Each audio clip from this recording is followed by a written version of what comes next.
ಈ ಟಾಸ್ಕ್ ನನ್ಗೆ ಇನ್ನೊಂದು ಲೈಫ್ ಕೊಡ್ತು ಅಥವಾ ನನ್ಗೊಂದು ಪರ್ಸ್ಪೆಕ್ಟಿವ್ ಚೇಂಜ್ ಮಾಡ್ತು.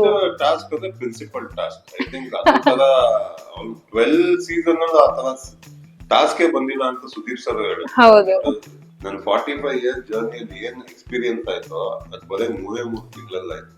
So that is Bigg Boss. ಇಲ್ಲಿ ಆಲ್ರೆಡಿ ರಿಯಾಲಿಟಿ ಶೋಸ್ ಮಾಡಿದ್ದ, ಇದು 7 shows. ಇದು ಒಂದು ರಿಯಾಲಿಟಿ ಶೋ. ಈ knows how to play the game and ಆ ಎಕ್ಸ್ಪೀರಿಯನ್ಸ್ ಇದೆ. ಆ ಒಂದು ರಿಯಾಲಿಟಿ ಶೋ ಅಲ್ಲಿ ಹಿಂಗೆ ಬಳಸ್ಕೋಬೇಕು ಸ್ಟೇಜ್. ನಾವೆಲ್ಲ very new to reality show and ನನಗ್ ಸಿಕ್ಕಿದ್ 2 days. Maybe Gilli had more time to prepare and Kannada industry ಸ್ವಲ್ಪ ಗೋಯಿಂಗ್ ಇನ್ ರಫ್ ಪ್ಯಾಚ್. ಸ್ವಲ್ಪ ಮೂವೀಸ್ ಎಲ್ಲ ಕಮ್ಮಿ ಆಗ್ತಾ ಇದೆ, ಯಾವ ಮೂವಿನೂ ಸ್ವಲ್ಪ ಮಾಡ್ತಾ ಇಲ್ಲ. ಸೊ ತಮಿಳ್ ತೆಲುಗು ಇಂದ ಜಾಸ್ತಿ ಕಾಲ್ಸ್ ಬರ್ತಾ ಇದೆ. 126 kgs ಇದೆ ನಾನು ಎಂಟರ್ ಆದಾಗ.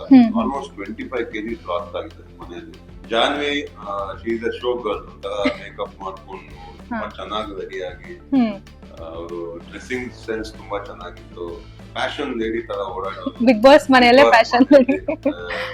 ಲೈಫ್ ಅಲ್ಲಿ ಇದ್ದಿದ್ದೆ ಎರಡೇ, ಅಂದ್ರೆ ದರ್ಶನ್ ಸರ್ ಜೊತೆ ಮೂವಿ ಮಾಡ್ಬೇಕು, ಸುದೀಪ್ ಅವರ ಜೊತೆ ಮಾಡ್ಬೇಕು ಅಂತ. Darshan sir is very close to me. ಅಂದ್ರೆ ನನ್ನ ಕೈ ಹಿಡಿದಿದ್ದೆ ದರ್ಶನ್ ಸರ್.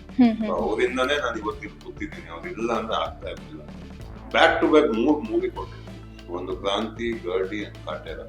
ವಿತೌಟ್ ಇವನ್ ಒಂದು ಕ್ವಶನ್, ಮೂವಿ ಮಾಡ್ತೀನಿ ಸರ್ ಅಂತ ಹೇಳಿದ್ದಷ್ಟೇ. ಸೊ ನೆಕ್ಸ್ಟ್ ಡೇನೆ ಕರೆದು 3 ಮೂವಿ ಕೊಟ್ಟರು. Is like that. ಸೊ ನಮ್ಗೆ ಲೈಕ್ ಗಾಡ್ ಫಾದರ್.